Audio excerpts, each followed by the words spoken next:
Djibouti, alors, c'est un petit pays que maintenant vous connaissez, de 23 000 km², de 800 000 habitants, qui a été le dernier des pays d'Afrique, l'un des derniers à accéder à l'indépendance en 1977. De même, il a été aussi l'un des derniers à accéder à un minimum de transparence électorale, du moins en apparence, puisque tel n'a jamais été le cas réellement.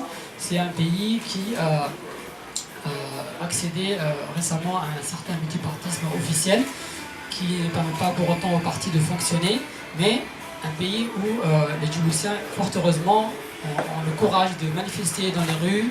À différents autres pays d'Afrique où la peur est encore plus forte, à Djibouti, on a pris le risque depuis quelque temps de manifester dans la rue, et nous allons vous faire le bilan de cette année de mobilisation djiboutienne.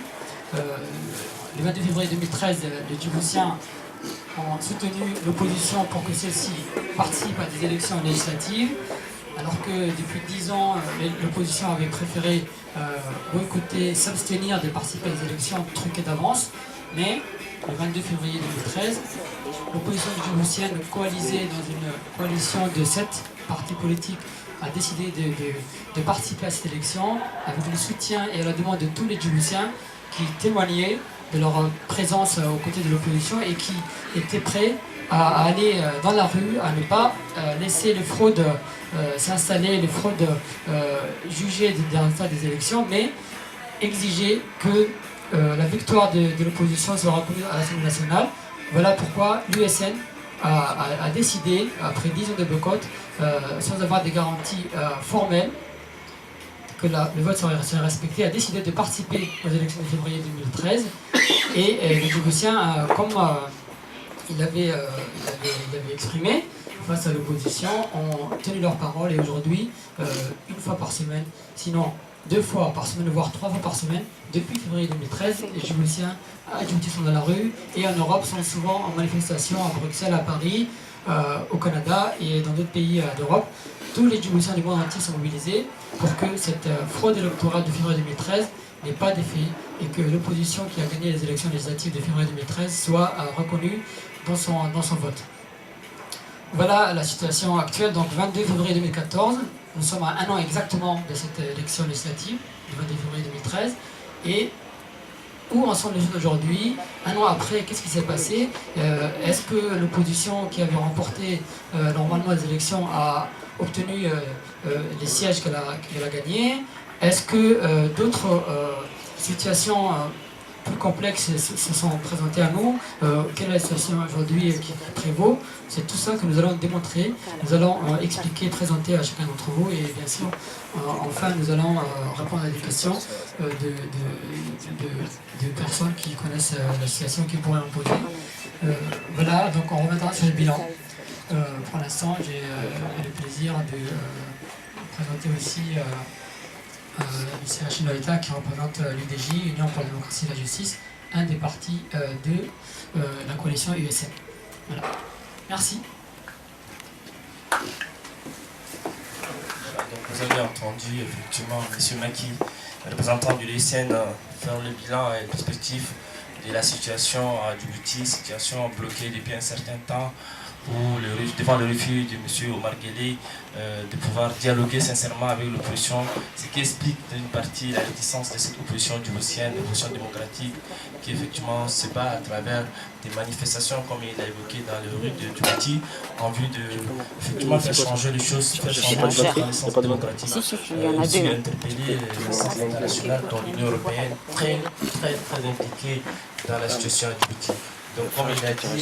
Ahmed, qui est effectivement membre d'un parti, le porte-parole de ce parti, de la coalition djiboutienne, il va peut-être donner son approche de la situation actuelle à Djibouti. Merci. Bonjour à tout le monde, merci d'être venus aussi nombreux, ça nous fait chaud au cœur. Alors je me présente, M. Achille Loïta Ahmed, je suis porte-parole de l'UDJ en Europe et je fais partie de la coalition USN.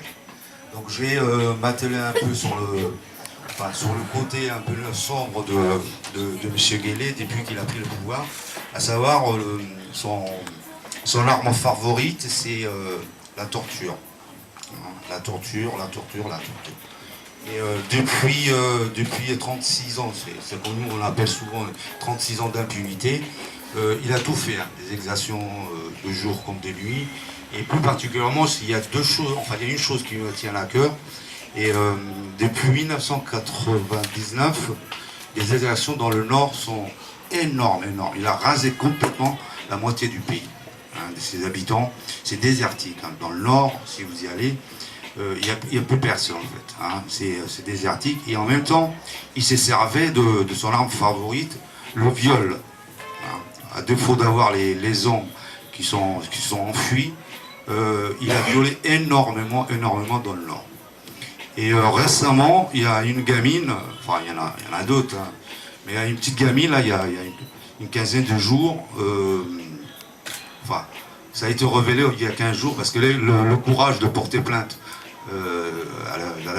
devant la justice djiboutienne, elle a été violée il y a 9 mois, 9 mois par un professeur, c'est une mineure, hein, elle a que 16 ans. Elle est tombée enceinte, elle a quitté l'école, elle est prostrée chez elle, et en plus c'est des familles qui n'ont pas d'argent, qui n'ont rien. Donc la dictature à Djibouti se sert actuellement à l'intérieur du territoire, à défaut de toucher toujours les hommes.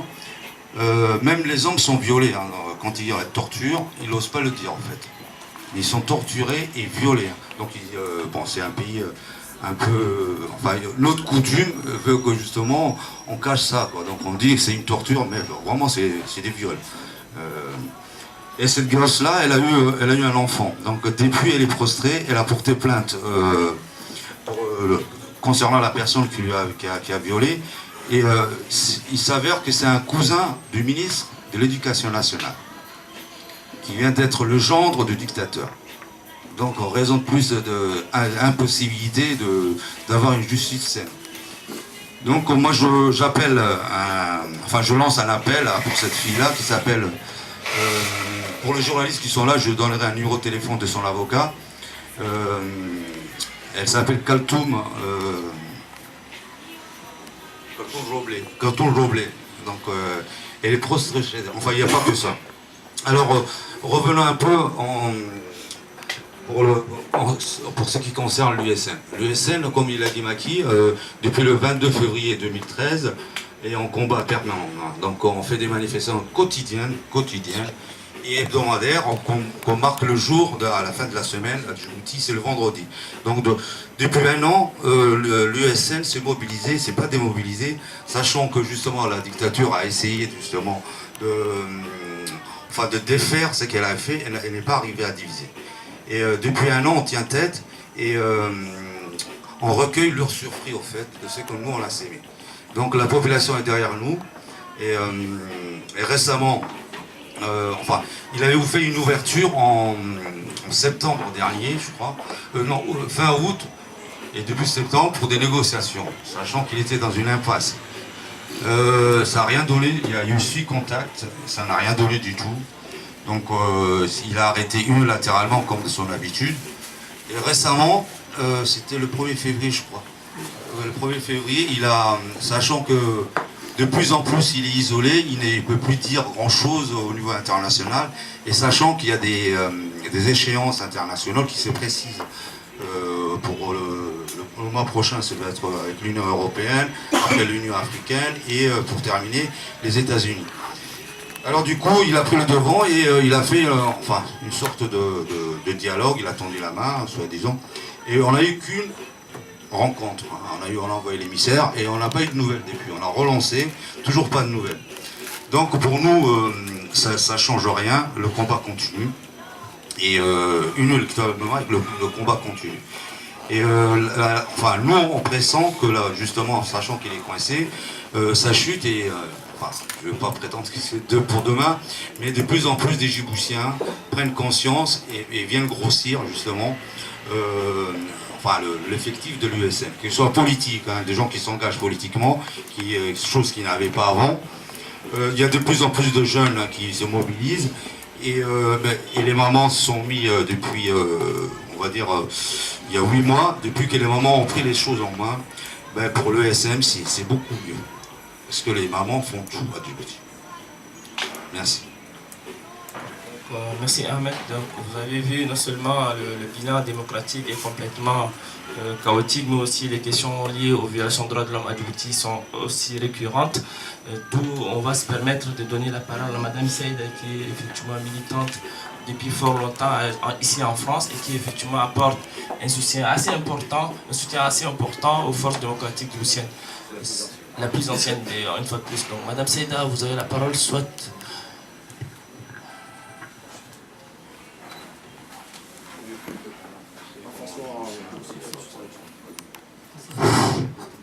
Bonjour madame, bonjour monsieur. Vous êtes venus nombreux. Nous vous remercions chaleureusement. Je suis la représentante de BND et maintenant il y a un autre, USN. Je continue tout. Je passe rien. Les seules choses que je voulais envoyer à M. Guelle, qu'il est fou, mais qu'il ne fait pas, c'est soigner. Il est complètement fou. J'ai été en 2013 à Djibouti, dans l'élection, j'ai voté, j'ai réclamé ma carte identité pour voter. On me dit, il n'y en a pas. J'ai assisté trois sœurs. Monsieur, donnez-moi mon identité. On m'a donné comme ça, un billet marqué Guelle. Déjà, vous me dites que Monsieur Guelle est dans mon doigt. J'ai réclamé, j'ai dit tout, je n'ai pas honté. Mais s'il a dit j'ai gagné l'élection, c'est totalement faux. Faux et faux. Et on ne sait pas. Maintenant, il n'y a pas de chauffeur chez lui. Il y a sa femme qui conduit la voiture, les garde-corps derrière, devant. Et c'est elle qui conduit. C'est-à-dire, ce mec, je ne peux pas dire qu'il est normal. Il n'est pas normal. Ce matin, j'ai entendu, il y a une famille, les petits qui s'appellent Hussein et qui habitent à Rennes. Cette famille, sa mère, 80 ans, il a pris la famille. Donc, nous sommes vraiment... Moi, personnellement, trop c'est trop. Monsieur Guelle, les gens qui font la baie, ils profitent jusqu'au bout. C'est pour relation, c'est-à-dire c'est prolonger son temps. Mais nous, en tant que Djiboutiennes et nos frères qui nous participent toujours, j'ai besoin d'un acte. Il est vraiment faible actuellement, Monsieur Guelle. Faible. On ne peut pas dire qu'il est dur, mais il se montre au monde avec leurs policiers bazar qui n'ont rien du tout. Mais ce qu'il fait avec les peuples, je regrette. Je regrette beaucoup. Hier, il a supprimé les SNM manifester et faire anniversaire des USN. Tout ça, il a permis, il s'oblige. Donc, nous remercions ceux qui nous participent toujours, surtout M. Jean-Louis Chal, qui est vraiment un frère djiboutien, et les autres qui nous aident. Mais je conseillerais les Djiboutiens, fait acte. M. Guelle, il n'est pas debout, ça ne tient pas debout ce qu'il mélange. C'est un mélange. Prenez la famille, 90, la femme qu'il a enlevée hier soir. Est-ce que ce mec c'est normal? Non, moi je dirais non, il n'est pas normal, il n'est qu'un défi fou, mais il faut se grouper, il faut se soutenir, il faut être solide. Ouais, il n'a rien du tout, M. Guelle, c'est nous qui dormons en tant que Djiboutiennes. Nous dormons enfin, c'est un qu'on est debout. Mais, croyez-moi, j'ai besoin d'un acte, personnellement, parce que je sais qu'il est faible et qui dit rien quand il dit rien quand, c'est-à-dire gelé les régimes. Beaucoup de gens que je connais, le soir ils ne dorment pas, c'est la femme qui fait la garde et le policier. Ça c'est pas une fille, hein. Il se croit qu'il est FIFA, mais il n'est pas FIFA. C'est Borrell qui est toujours devant lui. Mais,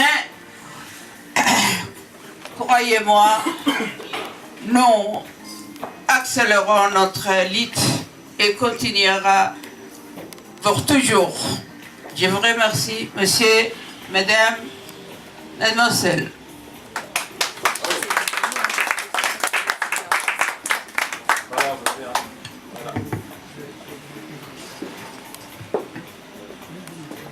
Voilà, vous avez entendu Madame Seyda qui effectivement elle a fait un témoignage assez accablant sur la situation que vit le peuple djiboutien, situation assez compliquée à Djibouti, hein, où les violations sont assez permanentes, et que devant cette impasse, seule une mobilisation des Djiboutiens et des Djiboutiennes à l'étranger qui pourra peut-être faire éventuellement basculer les rapports de force entre le régime actuel qui est incarné par Ismaël Omar Guelleh.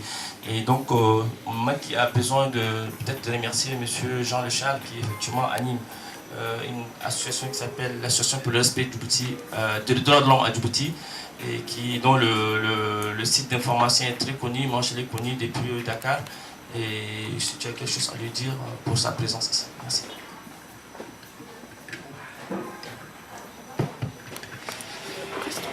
Merci Makaïla. Makaïla, c'est notre ami militant tchadien qui nous aime beaucoup et qui nous montre que la solidarité entre les pays africains, les oppositions africaines donne des résultats, hein, et que grâce à cette union de l'opposition africaine, on avance à Djibouti et on avance au Tchad, bien sûr. Donc là, voilà, nous avons fait une introduction générale et là, nous allons développer des thèmes particuliers, notamment je vous soumettrai un thème sur l'histoire politique de Djibouti, très rapidement, 10 minutes. En plus, ensuite, il y aura un thème sur les négociations actuelles à Djibouti, puisque vous savez qu'il y a des négociations actuellement à Djibouti. En plus, tout à l'heure, il y aura un thème sur les exactions en tant que telles à Djibouti. Quelles exactions à Djibouti? Comment le gouvernement s'y prend pour mettre en place les exactions et pour essayer de donner la peur aux citoyens djiboutiens qui manifestent à Djibouti. Ce sont les 3 thèmes que nous allons développer, et bien sûr ensuite vous serez en mesure de poser des questions et aussi développer avec vous des questions qui vous intéressent. Je voulais introduire en remerciant les personnes qui sont les militantes pour la cause de Djibouti, qui nous ont beaucoup aidés. Donc je commence par M. Jean Lechal, ici présent. Merci beaucoup Jean-Loup de votre présence au côté de Djibouti depuis 1992. Jean Lechal a un site internet qui s'intitule rdjd.org, c'est-à-dire Association pour le respect des droits de l'homme à Djibouti, qui depuis 1992, donc depuis maintenant presque bientôt 20 ans déjà, oui, a travaillé à dénoncer la situation qui prévoit Djibouti, mais pas seulement dénoncer, mais a pris des initiatives. Par exemple, il a contribué à faire venir les réfugiés djiboutiens bloqués en Éthiopie jusqu'en France, où ils ont aujourd'hui une situation et où ils retrouvent une vie normale grâce à Jean Lechal. Ils sont nombreux. Jean Lechal, ce n'est pas seulement ça, il a aussi été victime, lui, de sa contribution à Djibouti. Il a fait l'objet d'un procès par le général Zakaria de Djibouti, qui lui reprochait des écrits sur son site internet. Voilà, donc ce jour-là, tout le monde était là au procès de Zakaria contre Jean Lechal pour défendre et soutenir Jean Lechal. C'était un grand moment de vie militante en commun avec Jean Lechal. Et je l'oublie, mais Jean Lechal a apporté à Djibouti énormément de choses, et notamment il a aussi participé à faire libérer des prisonniers politiques. Il a participé à tous les collectifs que nous avons mis en place pour demander la libération des prisonniers politiques à Djibouti depuis toujours. Voilà. Donc je ne peux pas passer sans dire ce mot concernant M. Chal. Merci.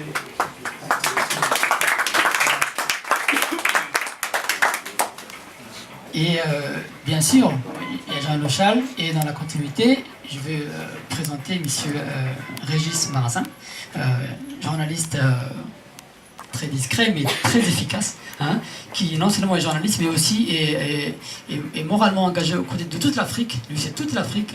Régis Maragin anime un collectif pour la démocratie et de solidarité avec les peuples d'Afrique dans le contexte des élections. Dans ce cadre-là, Régis Maragin a permis, pas seulement à Djibouti, mais à beaucoup d'autres pays africains, d'être très efficace par rapport aux démarches effectuées dans le cadre de la France, mais aussi de l'Union européenne. Voilà, Régis Maragin, c'est lui, par exemple, qui a permis de faire en sorte que les ministres français répondent à des courriers très très bien documentés et très très bien tournés qui lui étaient adressés. Merci beaucoup, Régis.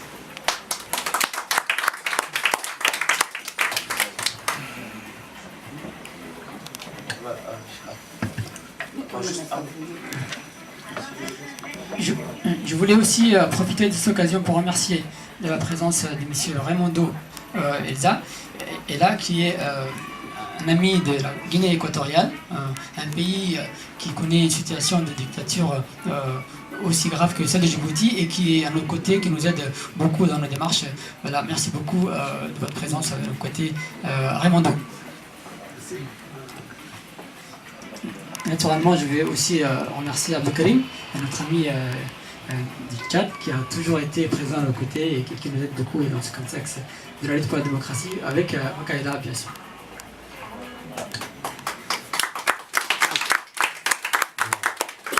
Merci Maki, effectivement, pour tous ces remerciements aux personnes qui les méritent. Hein. Effectivement, ici, on a l'impression que nous sommes dit, en tant que Tchadiens, Djiboutiens, Africains, que ce combat auquel nous sommes confrontés doit se faire avec une partie essentielle, importante de l'opinion française et de l'opinion internationale, sans quoi les régimes autocratiques qui sont en Afrique ne peuvent quand même quitter le pouvoir, parce qu'aujourd'hui on remarque, quand on voit le cas de Djibouti, on voit le cas du Tchad, on voit le cas de la Guinée, il y a une similitude politique, il y a une similitude sociale, et notamment derrière tout ça, on a l'impression que des acteurs assez obscurs sont en train de soutenir ces dictatures contre le peuple. Et des dictatures effectivement impopulaires, délégitimées par les régimes, par les populations, sont soutenues par des mains invisibles, obscures, notamment étrangers. Donc aujourd'hui, la présence des Régis, de M.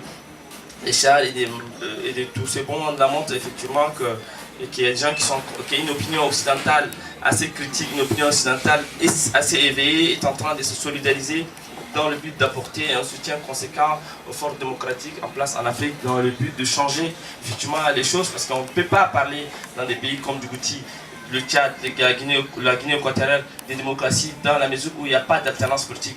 C'est le cas du Tchad où c'est 24 ans sans alternance démocratique, à Djibouti 36 ans, bientôt 40 ans en Guinée équatoriale. Le drame il est patent, et malgré tout ça, un autre enjeu international vient s'y greffer, notamment l'enjeu sécuritaire.